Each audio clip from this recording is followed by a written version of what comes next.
ফাইনালসের semifinal badminton রাউন্ডের second match পারুল Chakraborty versus Shirin রয়। আগের match থেকে আমরা পেয়ে গেছি আমাদের প্রথম finalist Ryan বাদুকে।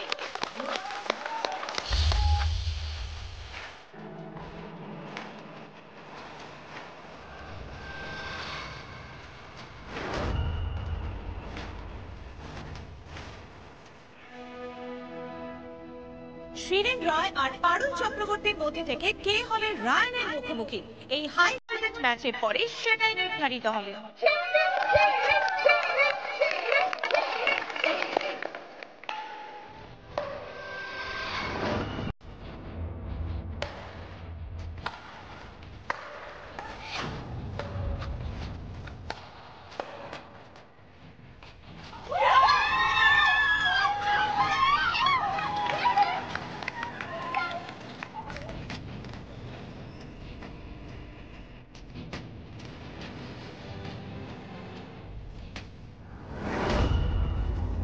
Parul, don't worry, মাথাটা একটু ঠান্ডা রাখো।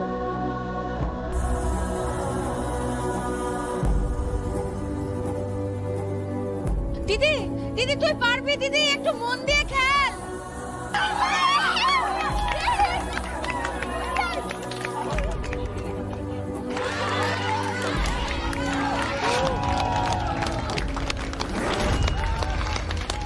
That's my gun.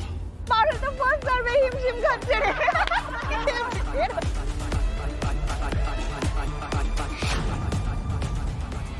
কেন যে তুই জেদ করে নামলি পারুল, তো যাও বা রেপুটেশন ছিল সেটাও গেল।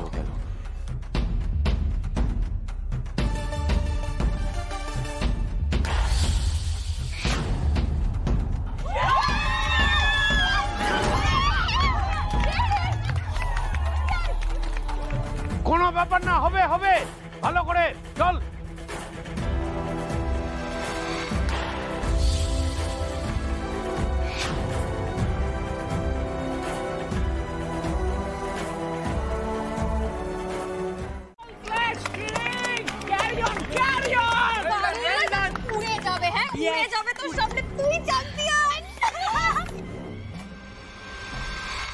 পারুল দিদি, কি হলো তোর মা?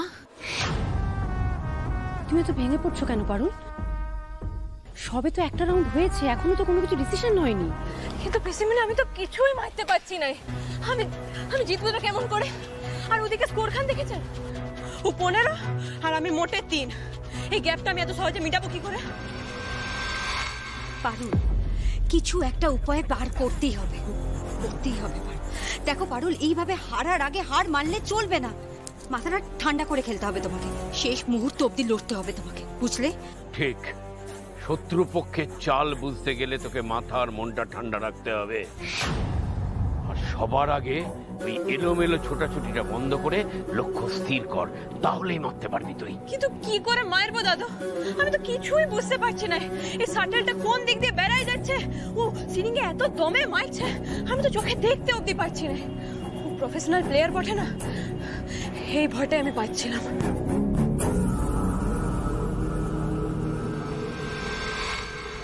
আমার মন বলছে তুই পারবি, একটু মনোযোগ দিয়ে তুই পারবি পারুল। তুই অলরেডি চাপ নিয়ে নিয়েছিস, তুই ভাবছিস যে হারলে কি হবে, কিন্তু কেন ভাবছিস এইসব? কেন আগে থেকে হারের চিন্তাটা তুই মাথায় আনছিস? এইসব চিন্তাগুলো তোর মাথাটাকে ব্যস্ত করে রেখেছে পারুল দিদি, এগুলো তুই ভাবিস না। এর আগে তুই কত অসাধ্য সাধন করেছিস, নিজের উপর একটু আস্থা রাখ। শোন পারুল দিদি, তোর আসল শক্তি হচ্ছে তোর বুদ্ধি। ওই শিরিনের কাছে যদি টেকনিক থাকে, কবজির জোর থাকে, তোর কাছে আছে মাথা।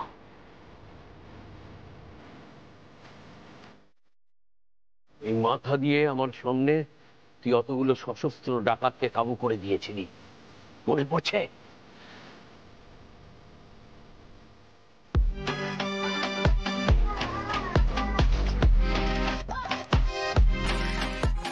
তুই ভুলে গেল, আমি কিন্তু ভুলতে পারিনি। তাই পারুল দিদি, টেনশন করিস না, চোখখান খোলা রেখে নিজের বুদ্ধিটাকে কাজে লাগা।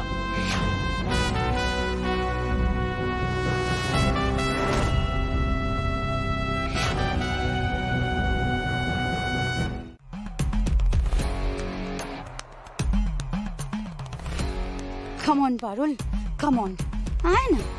আগেরটা জব আর 3 পয়েন্ট পেয়েছিস, এবার সেটাও পেতে দেব না।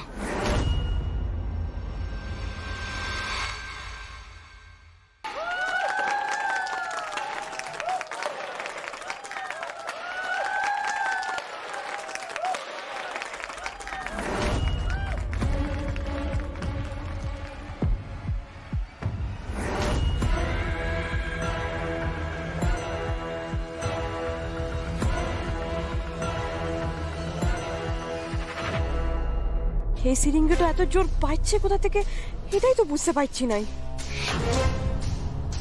এবার কি হবে খোকো? পারুল তোর সামনে দাঁড়াতেই পারছে না। দাদু প্র্যাকটিসের সময় তো ঠিকঠাক খেলছিল পারুল, কিন্তু এখানে পারছে না, কারণ আমি তো বুঝতে পারছি না।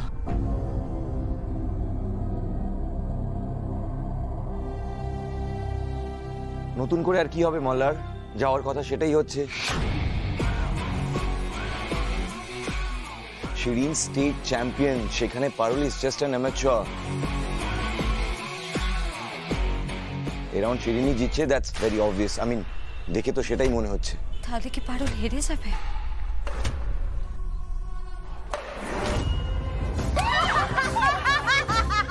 আরে এসব কি হচ্ছে, কি এগুলো?